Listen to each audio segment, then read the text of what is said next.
নমস্কার, আমি মৌ। আপনারা দেখছেন মৌয়ের সাথে রান্নাবান্না। আশা করি সকলে ভালো আছেন। আজকে বানাবো নিরামিষ দিনের জন্য দারুণ স্বাদের একটি নিরামিষ জলখাবার, ৩ লেয়ারের পরোটা। বানানো খুবই সহজ, একটা বা দুটো খেলেই পেট ভরে যায়। রেসিপিটি ভালো লাগলে লাইক দিয়ে শেয়ার করে দেবেন। আরও নতুন নতুন রেসিপি প্রতিদিন পাওয়ার জন্য আমার চ্যানেলটি সাবস্ক্রাইব করে রাখুন। এখানে ২ কাপ ময়দা মিক্সিং বলে দিয়ে দিলাম। ময়দার পরিবর্তে আটার ব্যবহার করতে পারেন। এরই সাথে দিয়ে দিলাম স্বাদ অনুসারে লবণ আর ২ চামচ মতন রিফাইন্ড অয়েল। সামান্য করে তেল দিলে পরোটা খেতেও ভালো লাগে আর মুচমুচে হয়। ভালো করে সব উপকরণ মিশিয়ে নেওয়ার পর অল্প অল্প করে জল দিয়ে দিয়ে মেখে নিতে হবে আর একটা নরম ডো তৈরি করে নিতে হবে। ময়দা মাখা হয়ে গেল। এবার এদিকে আধা কাপ মতন হবে এমন পরিমাণে পনির গ্রেট করে নিলাম। পনিরের ব্যবহার বয়স্ক মানুষদের কথা ভেবেই করেছি। ঘরে তৈরি ছানার ব্যবহারও আপনারা করতে পারেন। শুধুমাত্র বাচ্চাদের জন্য চিজ গ্রেট করে দিতে পারেন। একটা সিদ্ধ আলুকে ম্যাশ করে নিলাম।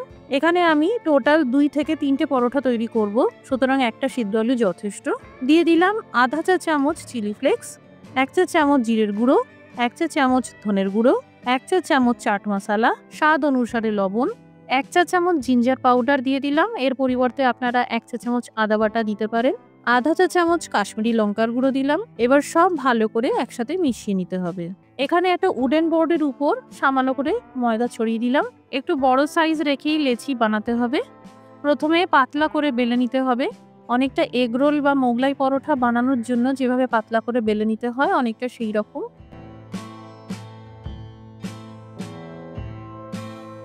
এবার সামান্য করে তেল ব্রাশ করে নিলাম। এবার পরোটার সেন্টারে মানে মাঝখান থেকে এইভাবে আস্তে করে চিড়ে দিলাম। এবার সামান্য করে কাশ্মীরি লঙ্কার গুঁড়ো ছড়িয়ে দিলাম। এর পরিবর্তে আপনারা টমেটো সস বা ধনেপাতার চাটনিও দিতে পারেন। এবার এই তৈরি করে রাখা আলুর পুরটা দিয়ে দিলাম আর হাত দিয়ে এইভাবে চেপে চেপে একটু সেট করে দিলাম। এবার দিয়ে দিলাম কুচানো ধনেপাতা আর সেই সাথে দিয়ে দিলাম কিছু পরিমাণ গ্রেট করা পনির। এবার পরোটার চারধারে সামান্য করে জল লাগিয়ে দিলাম আর এইভাবে ফোল্ড করে নিতে থাকবো আর চারধারটা চেপে চেপে লক করে দেবো। এই পরোটাতে পুর ভরার সময় চারধারে সামান্য করে জায়গা রেখে করতে হবে। শুকনো ময়দা ছড়িয়ে এবার পরোটা বেলে নিতে হবে। পুর ভরা পরোটা বেলার সময় পুর বেরিয়ে যাওয়ার সমস্যাটা অনেকেরই হয়, তাদের জন্যই বলছি। সবসময় ধার থেকে মাঝখানের দিকে একবার আর মাঝখান থেকে ধারের দিকে একবার করে এই পরোটা বেলে নিতে হবে। খুব জোরে জোরে চেপে চেপে নয়, হালকা হাতে পরোটা বেলে নিতে হবে। এতে পরোটার ভেতরের পুর সমানভাবে ছড়িয়ে যাবে আর ফেটে বেরিয়ে আসবে না। একটা পরোটা বেলা হয়ে গেল। এবার দ্বিতীয় পরোটাও একই পদ্ধতিতে বেলে নেব।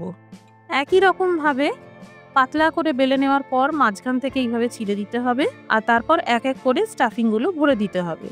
কাশ্মীরি লঙ্কার গুঁড়ো পরিবর্তে আপনারা ঝাল লঙ্কার গুঁড়ো দিতে পারেন যদি স্পাইসি খেতে পছন্দ করেন।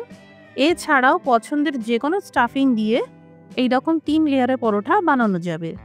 এই পরোটার চারধারটা চেপে চেপে লক করার সময় অবশ্যই খেয়াল রাখবেন যাতে ভালোভাবে লক হয়ে যায়, কোনো রকম ফাঁকা জায়গা না থাকে, না হলে কিন্তু পরোটা ভাজার সময় অসুবিধা হতে পারে।